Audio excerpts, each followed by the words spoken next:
Algebra allows us to do mathematics with non-numerical symbols to represent unknown values called variables. For example, we might not know how many pizzas were ordered, but we do know that one pizza costs $12, and we know that we spent a total of $72. By using algebra, we can use a letter, for example the letter P, as a variable to symbolize the number of pizzas ordered. So we can use P as number of pizzas. Then we can write an equation that we know to be true without knowing exactly what value P represents. If P pizzas cost $72, then 72 divided by P, which is our number of pizzas, will equal the price of one pizza, which we already know to be $12. Let's write this as an algebraic equation. So if we have our total amount spent on pizzas as $72, and we take that amount and we divide that by P, which represents the number of pizzas ordered, we know that that will give us the price per pizza, or the price of one pizza, which we already know to be $12. So we've just written an algebraic equation, and we would read it as $72 divided by P equals $12. One of the most important things to understand about equations is that if you perform the same operation to both sides of the equal sign, the equation remains true. So you can divide, multiply, add, or subtract anything to an equation, and as long as you do the same thing to the other side of the equal sign, the equation remains true. For example, in our case here, if we were to take the inverse of both sides of the equation, it would still be true. So in this case where we have 72 over P, or 72 divided by P, and we want our variable to be up in the numerator, and so we want to take the inverse, or the flip, of our fraction, if we do that to this side of the equal sign, we have to do it to this side of the equal sign. But before we do that, before we take the inverse of these two sides of our equation, let's turn our whole number 12 into a fraction by putting it over 1. Remember, any whole number can be turned into a fraction by placing that whole number over 1. So now, if I take the inverse of the left-hand side of the equation, it's simply taking the fraction and flipping it over. The numerator becomes the denominator, and the denominator becomes the numerator. So on this side of the equation, I can flip this and put my variable P up in the numerator and put my $72 total amount spent on pizzas in the denominator. And then the same thing on this side. I need to flip this side over too and take the inverse of this side of the equal sign. Whatever I do to one side of the equal sign, I have to do to the other in order for my equation to remain true. So I flip this over to make it 1 over 12. I'm going to continue writing my dollar signs here to remind myself that we're talking about money. So 72 over P equals 12 over 1, and in the same way, because this is an equation, whatever I've done to one side, I do to the other. I took the inverse of the one side and flipped it to make it P over 72 equals the inverse of the other side, 1 over 12. We did this inverting for a reason. To solve for a variable means to arrange an equation so that the variable is alone on one side of the equation and a solvable calculation is on the other. Now that we have inverted both sides of our equation, only one more step is needed to get p on its own. We know that division and multiplication are related, and that dividing by a number is the opposite of multiplying by that number. So, where p is divided by 72, if we multiply that by 72, we will be left with just p. And so here on this side of the equation, p is divided by 72. I am now going to multiply that by 72, and just because we're working with fractions, I'm going to make my 72 over 1 so that I can be consistent with my fractions. But basically what I've done to this side of the equation is that I've multiplied by 72. Well, whatever I do to one side of the equation, I have to remember to do to the other. And so on this side where I multiplied by 72 and I have a divide by 72 here, these two cancel each other out. And you can see that I'm now left with just a variable p on this side of the equation.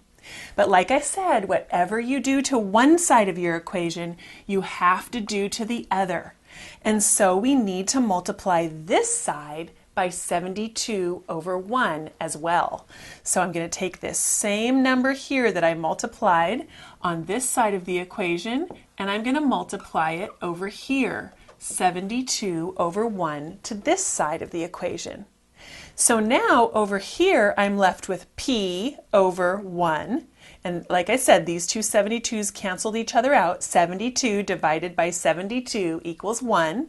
And so I'm now left on this side of the equation with only just the variable p. I have solved for p. And on this side of the equation, I have a calculation that I can perform. So I now have this 1 times 72 is 72. And we're still talking about dollars here in the 72. And this 12 times 1 equals 12. And so I've got dollars on top and on the bottom, which can cancel each other out. And then I simply have 72 divided by 12, which I know is equal to 6. And so, doing all these calculations, I have now solved this algebraic equation for p. And I now know that p equals 6.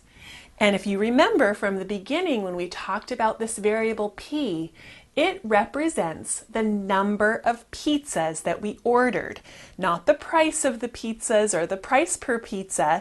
Those number signs canceled out because there was one in the numerator and one in the denominator. And so it's simply p equals 6, which means 6 pizzas.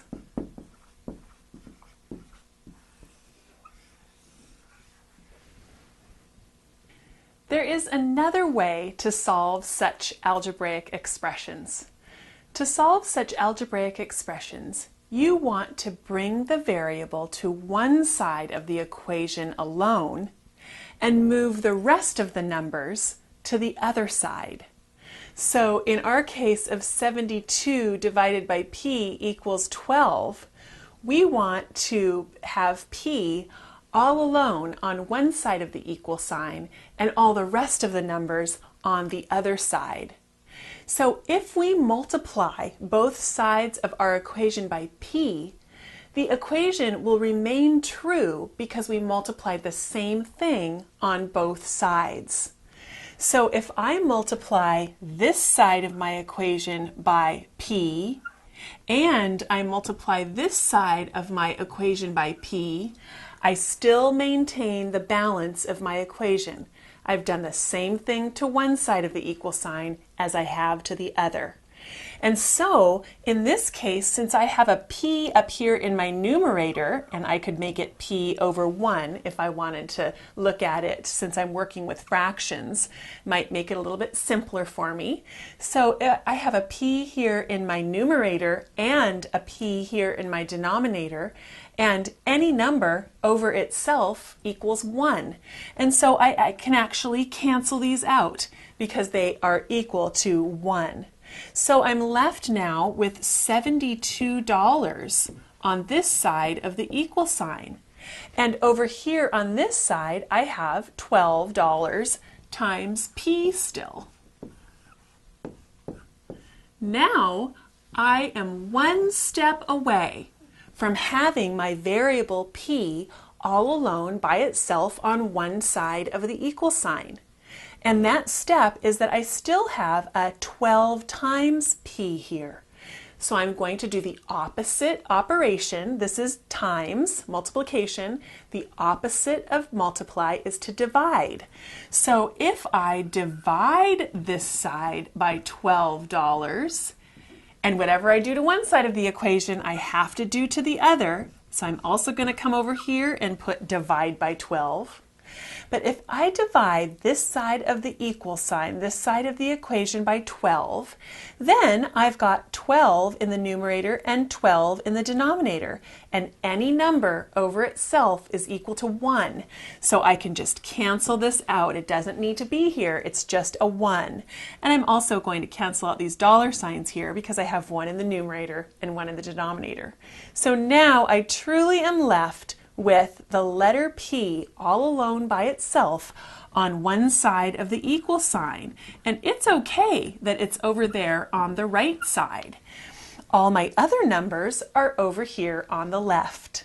So again, like in the problem we did before where we inverted both sides of our equation, we are left with $72 divided by $12, which equals 6. And so again, we're left with the same answer of P equals 6, or our answer of a total of 6 pizzas were ordered in this example. Now, you need to remember that depending on how much money you've spent, so how much this number here is, the total amount of money spent on the pizza, P could take on any value, 1 or 10 or 60. If you spent $720, for example, instead of 72, you would have ordered 60 pizzas, but we would have gone through the same process of solving our algebraic equation. Let's take a look at another example. Sarah swims 6 laps in a swimming pool. What is the length of the pool if she swims a total of 300 meters? So we know that the total distance divided by the length of the pool is going to equal the total laps that Sarah swims. Since we do not know the length of the pool, though, we assign it a variable. And so we're going to assign the length of the pool a variable, letter L. So now we can fill in the information that we do know, and then we can solve for L. So we do know that the total distance that she swims is 300 meters, and then that's going to be divided by L. We don't know the length of the pool, but we do know that she swam a total of 6 laps. And so now what we need to do is we need to solve for L. 300 divided by L equals 6. Let's write this as a fraction, and then we'll look at doing the calculations to solve for L. So 300 divided by L equals 6, and I want to get this L all alone by itself on one side of the equal sign. And so I'm going to multiply this side by L, and I'm going to multiply this side by L. Whatever I do to one side of my equation, I have to do to the other. Now I've got L, or L over 1, L divided by L equals 1. So these two cancel out. And then I have my L still on the right-hand side here. So I'm left with 300 equals 6L. Now, in order to get this L all alone by itself, I don't want this 6 here anymore. And it is multiplied with the L, and so in order to get rid of it, I'm going to do the opposite of multiplication, which is division. And I'm going to divide this side by 6. Well, whatever I do to one side of an equation, I have to do to the other. So I need to divide this side by 6 as well. So 6 divided by 6 equals 1. So those two cancel out, and I'm left with L all alone by itself on this side of the equal sign, which means that I have now solved for L. And then I perform the calculation on the other side, a simple division of 300 divided by 6, which we know equals 50. And so I have solved the problem of L equals 300 divided by 6, which is 50. Now I do want to make sure that I report my answer with the right units, and that would be our unit of measure is 50 meters. So the unknown, the length of the pool, is 50 meters.